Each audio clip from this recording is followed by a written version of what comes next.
તારી પાંખું વગરના પંખીડા છે દુનિયામાં ઉડતા આવડે કે ન આવડે, પણ મારા બાપ દાદાની દેવી જો કદાચ મારા વડવાનું ધર્મ કઈ હોય ને, અને આજ કદાચ મારા ગાંડિયાનું બાવડું તે એક નહીં કદાચ હજારો ગુના કર્યા આજ મારા પગમાં પડી જાય એટલે ખમા કેવરાવી દો એની કુળદેવી પાસે. કદાચ એની કુળદેવીના 70 વર્ષ હતા ગુનેગાર બનીને બેઠા હોય તો બાપ જા ખમા કરાવી દો, પણ એની દેવનું થતું એને કરી દેવું પડે બાપ.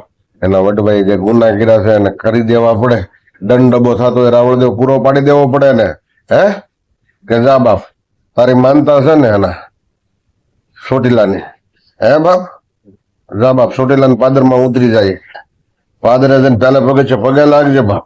હે તારું ભલું ભલું ને ભલું કરાય તો દેવને નામનો કોઈ ખટકો ના રહેવા દો. તો એમ માનજે કે બાપ એ કાળકા જેવું ધર્મ બોલી ગયું તું બાપ.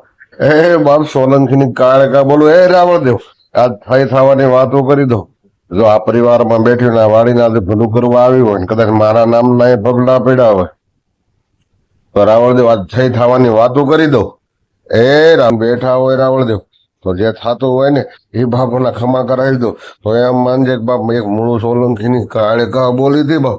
એ રાવળદેવ સાંભળજે આ વાતમાં ટ્યામાં ન વયો જાય રાવળદેવ. જોજે આ વાડીમાં એક સગલું નો ફરક હોવા દો, કોઈને કડવો કાંટો ન વાગો તો માનજે કાળકા જેવી દેવું બોલી હતી બાપ.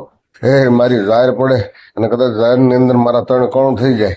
હે રાવળદેવ જા હાલે આ જાહેર ના જાહેર ની અંદર કણું થઈ જાય રાવળદેવ તું બરોબર.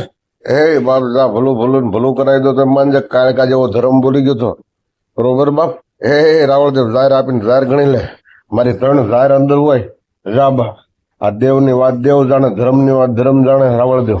ને કદાચ એની ગમે એવી માનતા હોય એ ચોટીલા પાદરમાં ઉતરી જાય ત્યાંથી હાલતો થઈ તને પહેલા પગથિયા પૂછ એટલે તારી માનતા